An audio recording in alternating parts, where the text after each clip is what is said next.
नमस्कार दर्शकों, मैं हूं आपके साथ पत्रकार दीपक शर्मा। आप देख रहे हैं झलको शेखावाटी नीम का थाना ताजा समाचार। आज मैं बीजेपी और नीम का थाना में कांग्रेस जो चुनाव में मैदान में उतरी थी उसके हार के विश्लेषण को लेकर आपसे बात करूंगा। और बात यह है कि प्रेम सिंह बाजोर जो नीम का थाना में बीजेपी के कद्दावर नेता थे, उनकी हार क्यों हुई, आखिर किस कारणों से हुई, इस पर थोड़ा प्रकाश डालने का मैं प्रयास करूंगा एक समीकरण के माध्यम से और कुछ बातों के माध्यम से।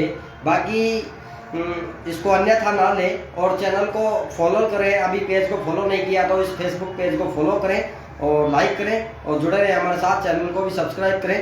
और बाकी नीम का थाना में कांग्रेस के जो प्रत्याशी हैं सुरेश मोदी, उन्होंने अब की बार सोच से भी अधिक, लोगों ने नहीं सोचा था कि इतनी संख्या में वोट मिलेंगे, 1 लाख से भी ज्यादा वोट उनको मिले और बाजोर को करीब 71,000 वोट मिले, यानी कि 33,000 के करीबन वोटों से सुरेश मोदी की अब की बार जीत हुई। यह एक ऐतिहासिक जीत है। लेकिन सुरेश मोदी का भी विरोध अनेक गांवों में हुआ, कई जगह वाद विवाद भी हुआ, हाथापाई तक की नौबत आ गई। कई जगह समर्थकों में भी, ग्रामीणों में भी लड़ाइयाँ हुई या विवाद हुआ। लेकिन जिस स्थिति को देखते हुए लग रहा था कि नीम का थाना में कांग्रेस हार चुकी है, लेकिन यहाँ पे गहलोत आने से जो जातिगत समीकरण है, जातिगत वोट है, उसका प्रभाव कांग्रेस की तरफ मुड़ा, रुझान हुआ। उसके बाद सचिन पायलट की जो पाटन में रैली हुई, उसके बाद में कांग्रेस और मजबूत हुई। नीम का थाना में कांग्रेस जो हाशिए पर थी वो दिन प्रतिदिन मजबूत होती गई। और दूसरी बात ये कि बीजेपी के बाजोर के हारने के कारण प्रमुख रूप से यह सुनने में और देखने को आ रहे हैं कि नीम का थाना में 5 साल से बीजेपी के कार्यकर्ता, बीजेपी जो बाजोर गुट था वो सक्रिय नहीं रहा।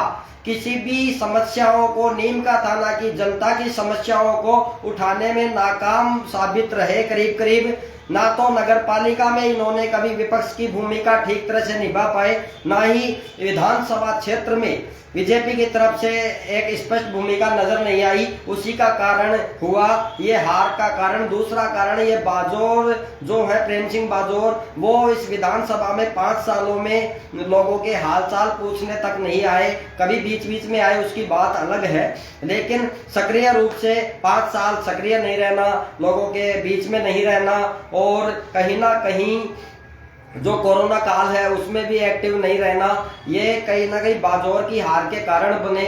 कुछ जो राजेश भायडा की उम्मीद थी कि 15 से 20,000 के करीब या अधिक वोट ले जाएंगे, वो भी करीब 5300 वोट लेके आए हैं। और रघुवीर सिंह तंवर, उनकी भी जनता को उम्मीद थी, समर्थकों को उम्मीद थी कि 10 से 15,000 वोट कम से कम आएंगे, वो भी अगर नहीं आ पाए। 5,000 के करीबन वोट रघुवीर सिंह तंवर को, जो जेजेपी पार्टी है, उससे हैं। और आरएलपी और एएसपी गठबंधन के जो राजेश भायडा, उनको करीब 5300 वोट मिले हैं। तो कुल मिला के ये वोट एक तो कम हुई है, सुरेश मोदी के पास गए। दूसरा, और भी जातिगत समीकरण कहीं ना कहीं कांग्रेस के पास गया है वोट बैंक, उससे 30,000 33,000 की ये जो जीत है, ये अधिक वोटों से सुरेश मोदी की हुई है।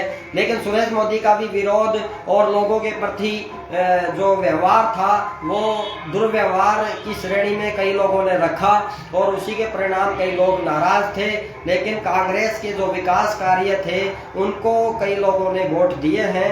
बाकी बीजेपी अब की बार राजस्थान में आ चुकी है। नीम का थाना के सुरेश मोदी भी यहाँ एक करीब लोग बताते हैं कि फंस चुके हैं कि अब काम नहीं होंगे। काम तो जो भी राज्य सरकार के अनुसार होंगे, लेकिन जो भी अनैतिक रूप से अगर काम होते हैं या होते थे वो नहीं होंगे।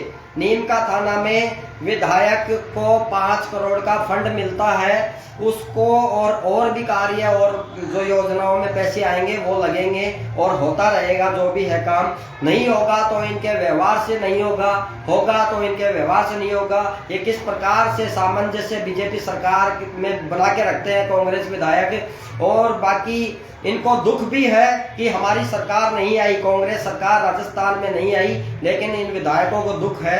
और बाकी बाजौर यहाँ से चले गए हैं, लेकिन लोग बताते हैं कि फिर भी बाजौर का परचम यहाँ पे वर्चस्व बरकरार रहेगा। सत्ता में कहीं ना कहीं बाजौर की पहुंच आगे तक है जो बरकरार रहेगी। और बाकी देखते हैं, लेकिन नीम का थाना की जनता ने वोट तो दिया है, लेकिन नीम का थाना की जनता भी अब सोच रही है कि अब हमारे नीम का थाना का क्या होगा, अब हमारे नीम का थाना के विकास का क्या होगा, और बाकी योजनाओं जो शिलान्यास किए गए थे उनका क्या होगा। जो हॉस्पिटल का किया गया था उसकी मात्र नीम की आधारशिला रखी गई है, बाकी कुछ भी कार्य नहीं हुआ। वो कितने दिन में पूर्ण होता है वो बात अलग है। लेकिन बीजेपी पार्टी अगर लगातार विपक्ष की भूमिका में रहती नीम का थाना में, और जनता की पीड़ा समस्या, जनता की जो साथ दुर्व्यवहार या किसी घटना के संबंध में न्याय दिलाने की अगर लगातार बीजेपी मांग करती मिलकर, तो आज शायद ये दिन नहीं देखना पड़ता नीम का थाना में बीजेपी को। लेकिन और जो कांग्रेस है कहीं ना कहीं ये भारी रही, गुटबाजी अब की बार खूब हुई है।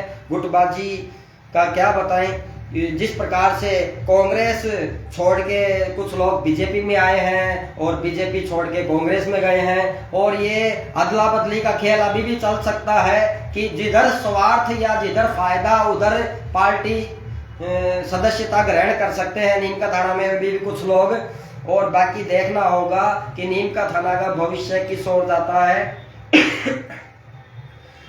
तो कहीं ना कहीं बाजौर जो बाहरी बताकर बाजौर का विरोध किया गया, और बाजौर के लिए माइनस पॉइंट ये हुआ है, बाजौर यहाँ पे आके लोगों को संभाल नहीं पाए एक रेगुलर रूप से। और दूसरी बात ये विपक्ष भूमिका नहीं निभा पाई, उसका सबसे प्रमुख कारण रहा। नहीं तो आज बीजेपी नीम का थाना में हार नहीं सकती थी। लेकिन बाजौर ने फिर भी वोट लिए हैं। राजेश भायड़ा ने जहां 5000 वोट लिए हैं, रघुवीर सिंह तंवर ने जहां करीब 5000 वोट लिए हैं, लेकिन बाजौर ने 71,000 वोट लिए हैं। तो वोट बाजौर को जनता ने कम नहीं दिया, खूब नीम का थाना की जनता ने पसंद किया है। 71,000 मतदाता नीम का थाना के लोगों ने बीजेपी और बाजौर को पसंद करके वोट दिया है। ये कम नहीं आंका जा सकता, बाजौर को भी हार जीत का आंकड़ा चलता रहता है। लेकिन जिस प्रकार से नीम का थाना में बीजेपी को प्रत्यक्ष विपक्ष की भूमिका प्रत्यक्ष रूप से निभाने की आवश्यकता है। मेरी बात कड़ी जरूर हो सकती है कांग्रेस के लिए या बीजेपी के लिए, लेकिन ये सत्य है कि अब कंपटीशन का जमाना आ चुका है। अब वो जमाना नहीं है कि मिलके काम कर ले। और यहाँ तक आरोप लगे हैं, कई लोगों ने लगाया कि बीजेपी कांग्रेस नीम का थाना में एक ही है, लेकिन अब ऐसा शायद नहीं होगा, क्योंकि बाजौर 2 बार लगातार हार चुके हैं। और कहीं ना कहीं बाजौर को भी आत्मविचार मंथन करना पड़ेगा कि किस प्रकार से अब नीम का थाना की दिशा और दशा और आम लोगों की जनता के बीच जाकर आम जनता की सहायता और आम जनता के कार्य को सकारात्मक रूप देने के लिए प्रयास किए जाएं, तभी बीजेपी का प्रभाव यहाँ बन पाएगा।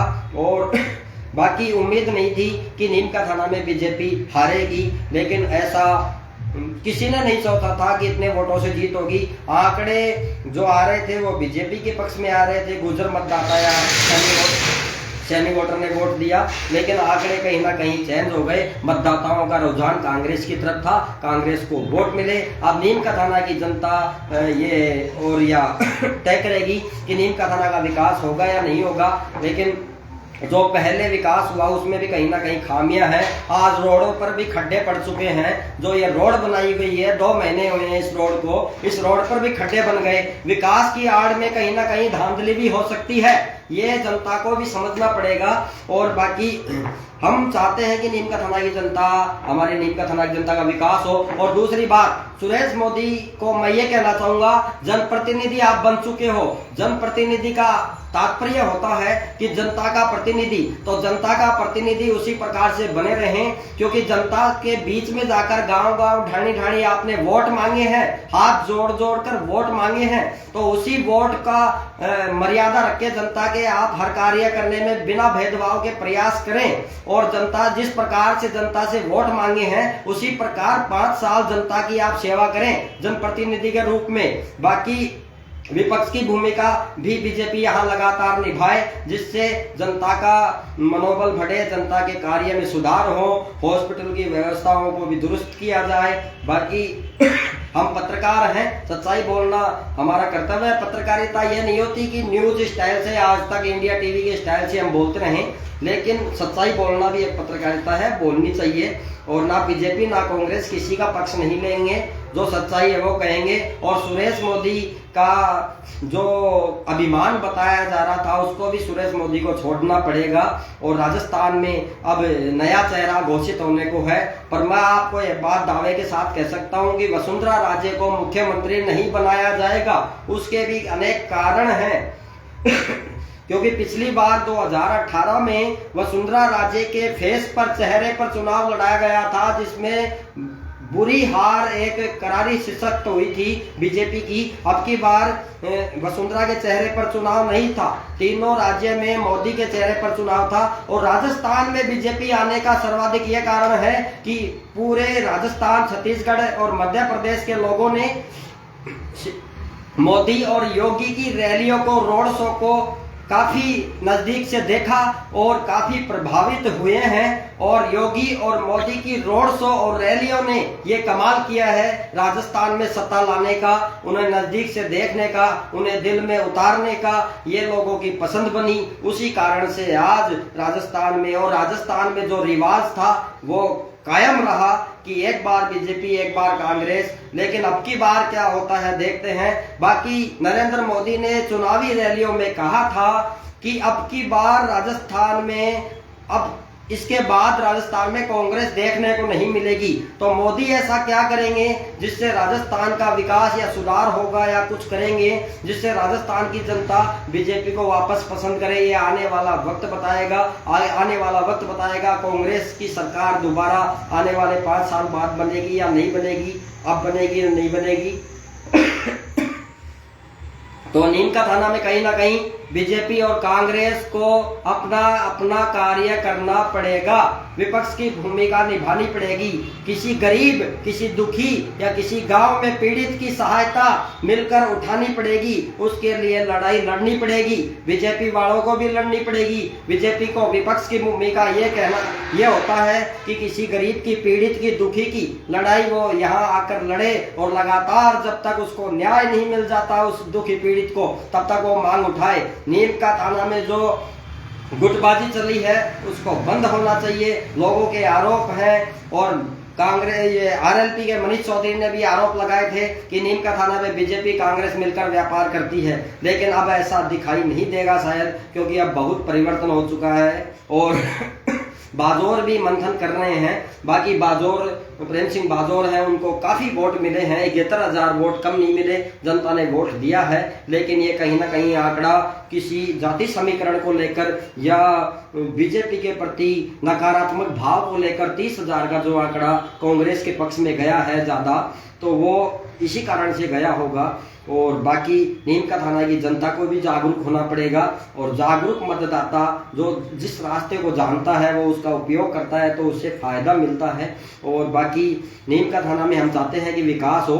बाकी आप देख रहे हैं, बताने की आवश्यकता नहीं है, और चुना है जनता ने तो ठीक है, जैसा संविधान का नियम है वैसा हमें मानना पड़ेगा।